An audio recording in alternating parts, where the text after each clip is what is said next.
À 6h14, c'est l'ouverture du kiosque d'Europe 1. Le kiosque d'Europe 1 et ses plumes, Marion Calais pour les régions, Jean-Philippe Ballas pour la presse internationale, Axel de Tarle et l'Écho, Eva Rock devant la télé. Bonjour à tous. Bonjour Thomas. On commence avec vos quotidiens nationaux. Sur la photo de une d'aujourd'hui en France, Manuel Valls et Christiane Taubira ne regardent pas dans la même direction. Le quotidien qui titre « Le casse-tête Taubira », la garde des Sceaux qui va devoir défendre devant le Parlement une réforme constitutionnelle qu'elle juge inutile et néfaste. Le journal a eu la bonne idée de se demander ce que les uns et les autres disaient de la déchéance de nationalité avant. Et alors écoutez bien, François Hollande, on est en août 2010, quand Nicolas Sarkozy faisait cette proposition de déchéance. La réponse de François Hollande, c'était clair, c'était non. Manuel Valls, toujours en 2010, c'est un débat nauséabond et absurde, ce n'est pas la France. Ségolène Royal, même époque, c'est de la surenchère, de l'agitation frénétique qui est à la fois inefficace et même dangereuse. Hollande, Taubira, le double jeu, c'est cette fois la une de l'opinion, pour qui les choses sont claires. François Hollande ne la virera pas, car c'est un symbole pour la gauche depuis le mariage pour tous. François Hollande qui pense aussi sûrement à 2017, et c'est vrai qu'il a du boulot pour se rabibocher avec sa gauche.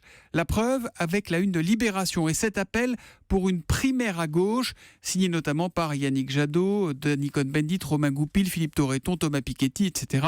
Ils estiment notre système politique bloqué. À droite, on s'engouffre déjà dans l'idée. Si la majorité impose une primaire à Hollande, c'est qu'elle n'est pas convaincue, persifle de député Les Républicains Thierry Solère. Ce serait une humiliation pour François Hollande, tranche le jupéiste Dominique Bussereau. Et puis bien sûr, il y a toutes les unes contre l'oubli, comme le titre La Croix, une consacrée aux commémorations du week-end. La France passée par les larmes, comme l'écrit joliment 20 minutes. À la une des régions, Marion Calais, quelles sont les unes de la presse quotidienne régionale qui vous ont plu ce matin? Celle du Républicain Lorrain, qui attend François Hollande et Angela Merkel à Metz au printemps prochain. Un premier conseil des ministres franco-allemand organisé en province. Ce sera le 18e au total. Un thé pour briser les préjugés, titre à la une de Libération Champagne. Plusieurs mosquées de l'Aube ont ouvert leurs portes hier pour permettre à tous d'assister à des prières et surtout de discuter avec les fidèles et les responsables religieux. Et puis un face-à-face entre deux joueurs, et ne pensez pas Valbuena Benzema, non, mais plutôt Fiorez-Anselmini. Le premier avait été braqué en 2012, puis enlevé. Il joue à Marseille au PSG, Fiorez. Ouais, exactement. Ouais. Le second, Anselmini, est accusé d'avoir commandité l'opération. Procès aujourd'hui devant la cour d'assises de Savoie, explique Vaucluse ce matin. L'histoire du jour, c'est la grande lessive des villages et ça fait la une du Midi Libre. Oui, Midi Libre qui dit adieu à Chirac et bonjour à Bourg-sur-Colagne. Nous sommes en Lozère, pardon. Ah oui, et Chirac, c'est trop peur. Autant pour moi, il fallait que je la fasse. Et c'est l'histoire d'une fusion. Depuis le 1er janvier, 800 bourgs se sont dit oui à travers toute la France. Ici donc Chirac et sa voisine Monastier-Pin-Moriès. Et ça n'a pas été simple. Leurs panneaux sont distants de 300 mètres. Mais pour ce qui est de leur identité, c'est une toute autre affaire. C'est vrai, le club de foot a changé de nom.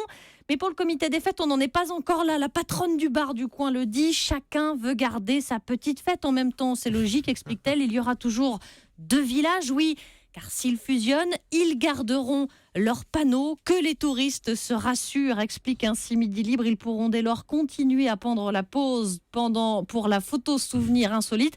D'ailleurs, Chirac, très régulièrement victime de vol de panneaux. On ne compte plus les vols que nous avons eu à subir, raconte l'ancien maire. Ça s'écrit pareil d'ailleurs. Ça s'écrit exactement pareil. Ça devait être cocasse quand il y avait des matchs de foot à l'époque et le public qui criait « Allez Chirac, allez Chirac !»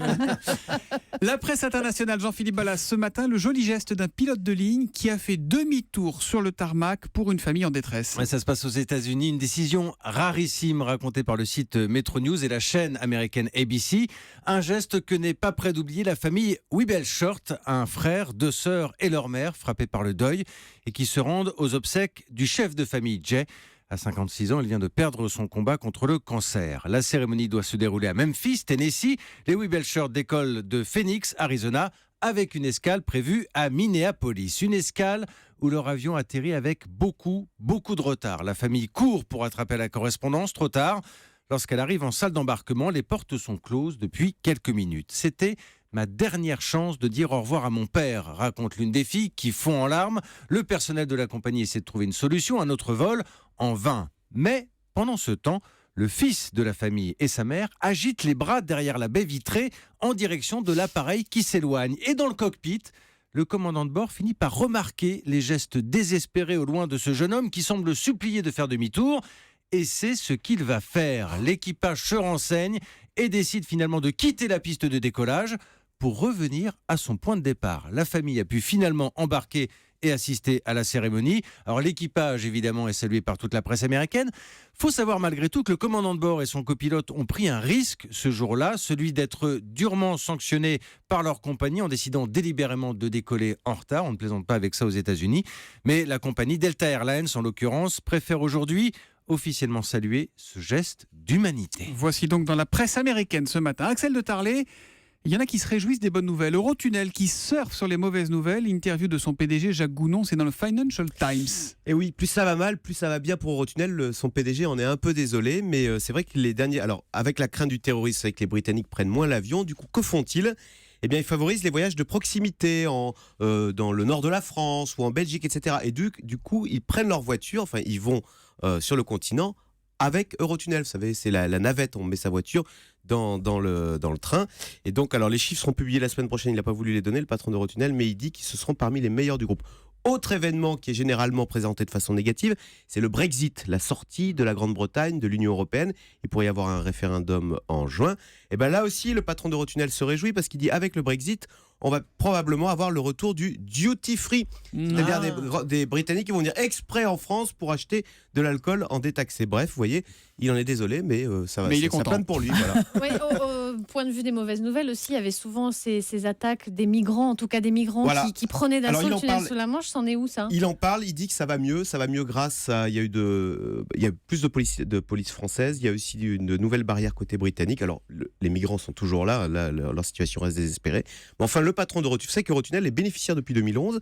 Son action se porte comme un charme, elle a doublé en 3 ans. Et Eurotunnel, ça vaut maintenant plus de 6 milliards d'euros, c'est quasiment 3 fois Air France, Wow. vous voyez ? Eh oui, Ah oui, quand même. voilà, Eurotunnel, c'est devenu une coqueluche. Voilà donc un patron content. Il y a du foot ce soir sur l'équipe 21 à 18h30. Eva Rock, cérémonie du Ballon d'Or. Bah oui. Exit, short, chaussettes montantes et crampons. Hein. Les meilleurs footballeurs de la planète sont sortis alors, avec leur tenue de gala, évidemment. C'est ce soir, c'est à Zurich, c'est l'Oscar du foot, le Ballon d'Or. Est-ce que vous savez qui sont les 3 finalistes ? On en parle Ronaldo, beaucoup. Neymar et Messi. Voilà, exactement. Toujours Ronaldo et les mêmes, Messi, hein, c'est depuis toujours les quelques mêmes, années. exactement. Et le trophée, c'est 12 kilos d'or, enfin 12 kilos dorés à leur fin, valeur de l'objet 14 000 euros quand même. Hein. Alors les supporters barcelonais, eux, ils ont déjà choisi entre Neymar et Messi. C'est un phénomène, c'est un dieu, le dieu du football. Je ne peux pas l'expliquer avec des mots. Oui, il va gagner, avec beaucoup d'avance sur le deuxième. Messi, évidemment, Messi toujours, il pourrait remporter son 5e trophée, le Ballon d'Or. Record absolu, hein. Oui, je me transforme en Axel de Tarlé. Attention, pour vous dire qu'au petit jeu de qui gagne le plus, d'après vous, est-ce que c'est Non, Messi, Axel de Tarlé devrait Ronaldo commencer par dire mais c'est qui Messi? Mais c'est- Alors d'après vous, Axel de Tarlé, qui gagne le Messi. plus? Mais oui, le plus connu. 36 millions d'euros bruts par an contre 27 pour Ronaldo et 20 millions pour Neymar quand même. Alors est-ce qu'il va gagner Messi aussi sur un plan footballistique? Alors pour le savoir, vous mettez donc l'équipe 21. La cérémonie commence à 18h30, mais le nom du gagnant sera connu à 20h. Entre-temps, il y a quand même meilleure joueuse, on n'en parle pas souvent, meilleur entraîneur, meilleure équipe, etc. A priori, il n'y aura pas Seb Blatter dans la salle, Ah ni oui, même Michel même a Platini. posteriori, d'ailleurs. Voilà, Ouais. même a posteriori. Cérémonie très classique, il n'y a pas de sketch comme aux Oscars, mais avec une curiosité, je dois vous le dire, le costume de Lionel Messi, adepte des costards Oh là là, extravagants. je me souviens Marion, d'un costard à pois. Dolce Ouais. Gabbana. Et bien ce Improbable. soir, il Ah, devrait quand même. remettre. Et c'est Ah une ouais. fille en pull jaune avec une Oui. chemise de bûcheron jaune qui vous parle, hein, si vous regardez sur europe1.fr. Et bien ce soir, il va encore nous sortir un nouveau costume. J'ai cru voir un costume encore Dolce Gabbana passer et franchement, c'est pas réussi.